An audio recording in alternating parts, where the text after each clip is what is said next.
Even today, people are inspired by celebrities, TV performers, athletes, famous politicians. Are there people doing today what Janora Dollinger and others did in the past? I think there are people like that today, but very often they're ignored in the media, or they appear for a day, on the pages of the Times or the Post, and then they disappear. But, well, there are those people recently who sat in Chicago and in this plant that was going to be closed by the Bank of America, and these people sat in and refused to leave.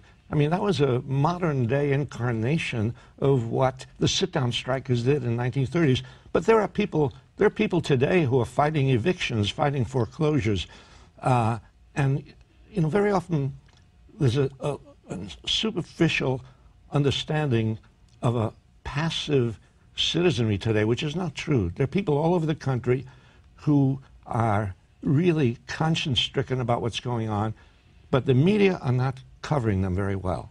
So help us get a handle on the word and the tradition of populism. What was populism in essence?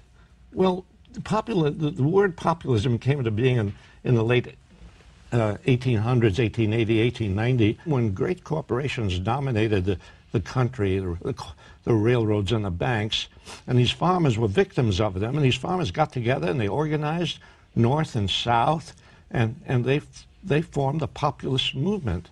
It was a great people's movement, and they sent orators around the country, and they published thousands of pamphlets, and it was, I would say, a high moment for American democracy. Well, if populism is thriving today, it seems to be thriving on the right. I mean, Sarah Palin, for example, and the Tea Party.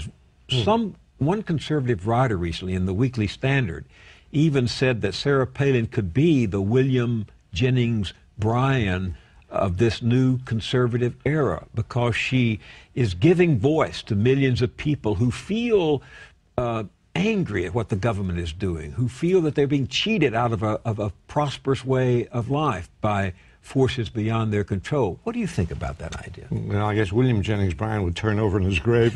He heard William Jennings Bryan was anti-war, and she is not anti-war. She's very militaristic and so on. But it's true that she represents a certain angry part of the population.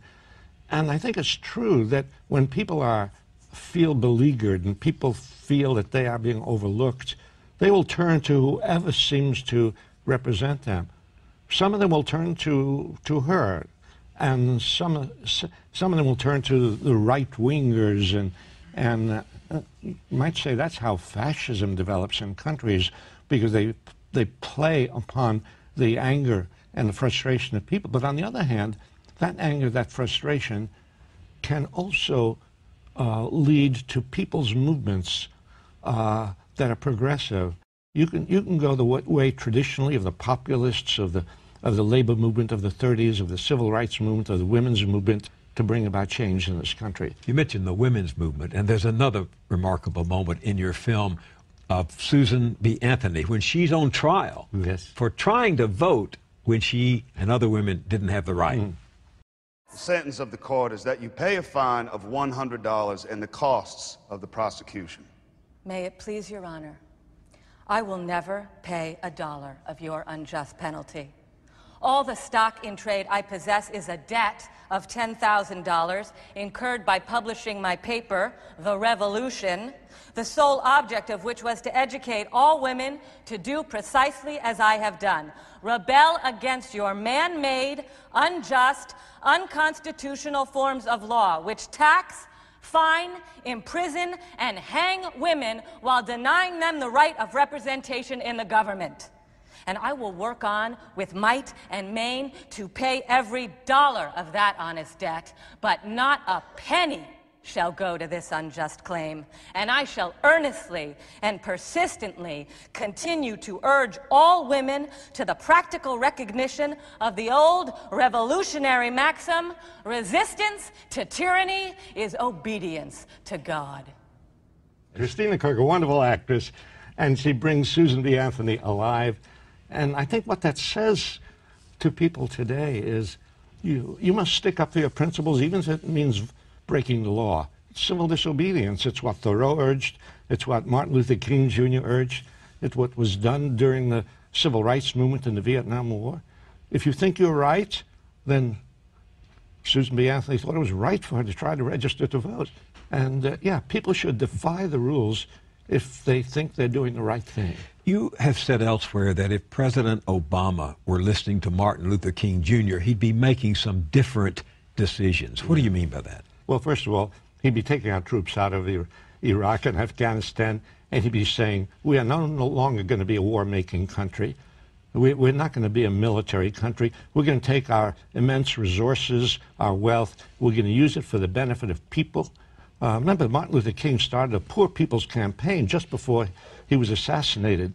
And if Obama paid attention to the working people of this country, then he would be doing much, much more than he is doing now. I remember, all of us remember who were around then, that 1967 speech that Martin Luther King gave here in New York at the Riverside Church a year before his assassination. And he said, true compassion is more than flinging a coin to a beggar.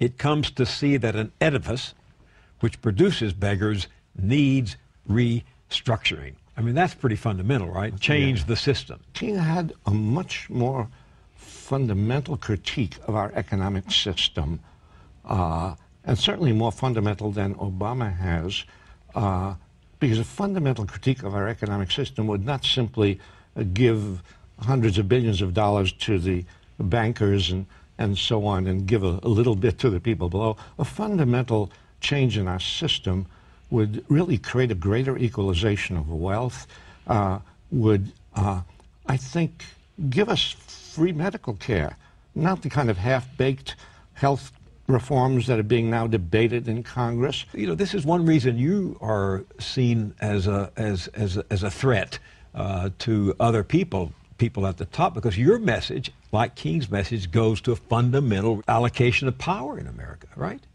Yeah, that is very troublesome for people at the top. They're willing to let people think about mild reforms and little changes and incremental changes, but they don't want people to think that we could actually transform this country into a peaceful country. That we no longer have to be a super military power. They don't want to think that way because it's profitable for certain interests in this country to carry on war, to have military bases in 100 countries, to have a $600 billion military budget. That makes a lot of money for certain people, but it leaves the rest of the country behind.